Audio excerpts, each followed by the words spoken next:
नमस्कार, मैं विवेक पंडित जयपुर के बापू नगर के प्राकृतिक चिकित्सालय में आपका हार्दिक स्वागत करता हूं। आज हम एक ऐसे साधक से मिलेंगे जो प्राकृतिक चिकित्सालय में पिछले 30 दिनों से अपना इलाज करवा रहे हैं। उनका नाम है मिस्टर जसवीर सिंह बावा। मैं आपको बताना चाहूंगा कि जसवीर सिंह बावा जी पिछले 30 दिनों से अपने हर्निया का इलाज करवा रहे हैं। मैं चाहूंगा कि आप उनकी जुबानी उनकी कहानी सुने। नमस्कार जी, मैं हूं जसवीर सिंह बावा। रिजर्व बैंक ऑफ इंडिया से रिटायर्ड हूं और मुझे हर्निया हो गया था। हर्निया भी भयंकर हो गया था क्योंकि इतना दर्द था कि डॉक्टर शर्मा यूरोलॉजिस्ट उन्होंने बताया कि इसका ऑपरेशन ही होगा, दूसरा कोई इलाज नहीं है। तो आप कल आ जाओ, सोनोग्राफी निकाल के तो कल ही कर देंगे ऑपरेशन। मैं घर में आया, सबको बोला भाई ये ऑपरेशन होगा, इसका दूसरा कोई इलाज नहीं है। तो मेरी धोत्री जो है मनप्रीत कौर, जो कुलभूषण बैराठी जी की शिष्य भी है और साथ में योगा भी कराती है, उन्होंने बताया कि ऑपरेशन के पहले हम लोग क्यों न प्राकृतिक चिकित्सालय में अपना इलाज करें और उसमें विदाउट एनी ऑपरेशन ठीक हो सकता है। मैंने बोला ये तो बहुत बढ़िया बात है। फिर मैंने सोचा कि यहाँ आप एडमिशन ले लें और इस तरह से मैं प्राकृतिक चिकित्सालय में डॉक्टर किरण गुप्ता के अंडर एडमिट हो गया। तो बाबा जी, आप हमें एक चीज़ और बताइए कि आपने जब यहाँ पे एडमिशन लिया, उस एडमिशन से लेके अब तक आपको यहाँ पर कैसी अनुभूति हुई?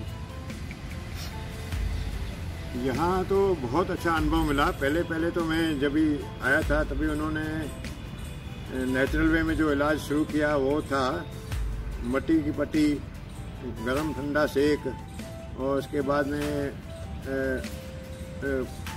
स्टीम बाथ, उसके बाद में होता है लपेट पट्टी। तो पहला तो उन्होंने ऐसे ही शुरू कर दिया। 3-4 दिन करने के बाद में मुझे ऐसा लगा कि इसमें से तो कुछ होने वाला नहीं है, क्योंकि ये गांठ जो है वो जल्दी जाने वाली नहीं है। लेकिन जैसे ही 8 दिन 9 दिन हो गए, उसके बाद में लगा इसमें बहुत फ़ायदा है।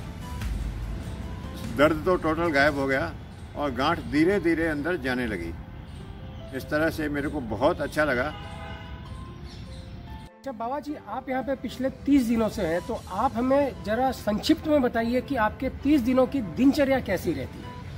हाँ जी, सुबह जो स्टार्ट होता है, मैं 3:30-4 बजे उठता हूँ। मैं जपजी साहब और सुखमनी साहब का पाठ करता हूँ। उसके बाद में 5 बजे इधर नींबू पानी मिलता है, सब लोग पीते हैं और 5:30 बजे योगा शुरू हो जाता है। योगा करीबन 6:45 बजे तक चलता है। 7:15 7:30 बजे डॉक्टर साहब आ जाते हैं, जो पूरा दिन का पूछते हैं हालचाल क्या है और क्या आगे क्या दवाई देने का, दवाई मतलब क्या ट्रीटमेंट क्या लेनी है, उस तरह से होता है। फिर हम 7:30 बजे चले जाते हैं ट्रीटमेंट के लिए। वहाँ पहले कुंजल कराते हैं। कुंजल से क्या होता है, फूड पाइप साफ होता है। उसके बाद में गर्म ठंडा सेक होता है। उसके बाद में मट्टी पट्टी होती है। उसके बाद में फिर एनिमा होता है।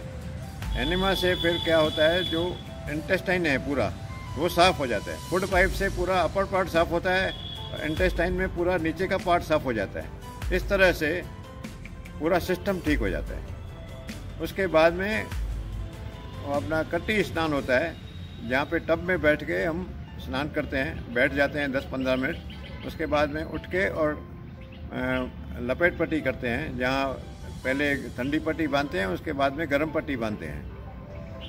उसके बाद में 12:30 बजे, करीबन 12 साढ़े 12 बजे लंच मिलता है। लंच खा के सब लोग अपने अपने कमरे में जाते हैं और थोड़ा आराम करते हैं, जिसको जो अपना काम करना है। उसके बाद में 2:30 बजे फिर ट्रीटमेंट चालू होती है।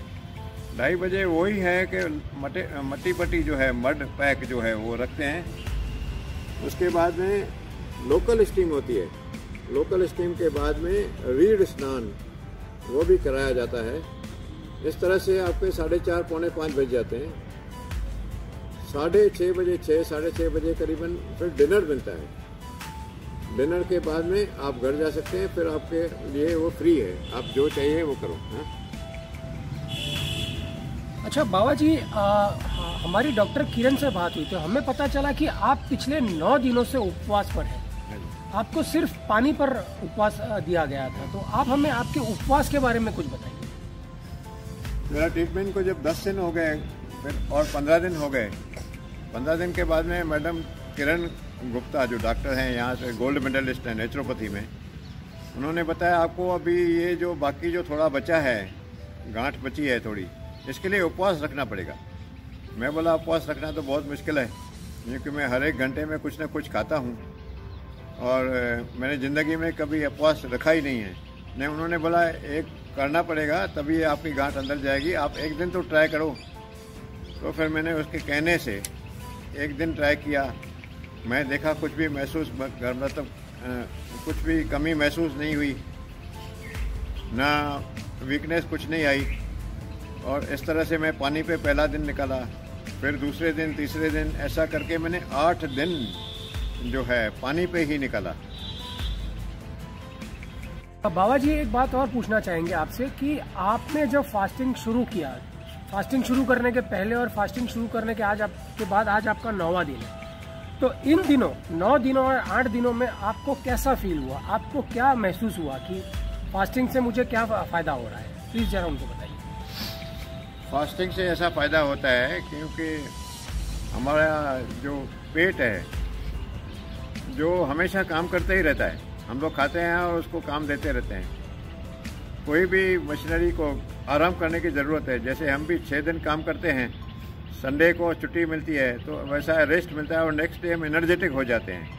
सेम वे हमारे पेट को जो है या पूरे सिस्टम को एक रेस्ट मिलती है और हम फिर बाद में फुल एनर्जी में आ जाएंगे। ठीक है।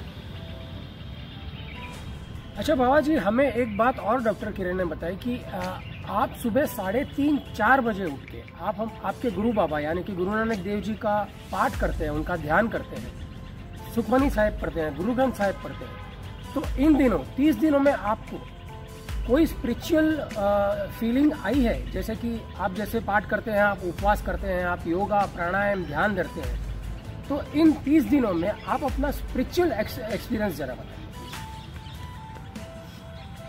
इन दिनों में खास करके योगा करते समय या पाठ करते समय मुझे ऐसा लगा कि मैं ये पृथ्वी छोड़कर ब्रह्मांड की तरफ जा रहा हूँ, ऐसा मुझे महसूस हुआ।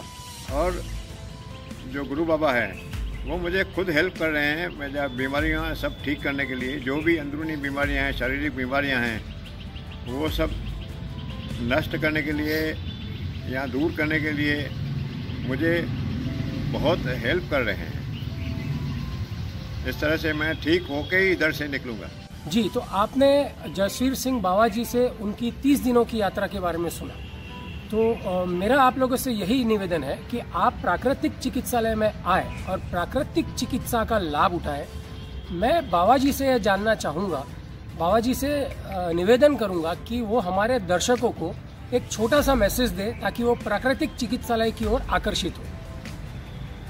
नमस्कार जी, मैं तो सबको यही एडवाइस करूँगा, सबको यही सलाह दूँगा कि आप प्राकृतिक चिकित्सालय के ज़रिए आप ठीक हो जाएं और बगैर किसी दवाइयों के। यहाँ प्राकृतिक चिकित्सालय में कोई भी दवाई नहीं दी जाती, जो भी ट्रीटमेंट दी जाती है वो सब प्राकृतिक वे में, प्राकृतिक अवधारण में दी जाती है। और आप विश्वास रखिए, आपका जो भी रोग होगा यहाँ ठीक हो जाएगा। मैं चाहूँगा सब लोग खुश रहो, गुरु की कृपा आपके ऊपर हमेशा बनी रहे और इस तरह से आप हमेशा खुश रहो। Thank you.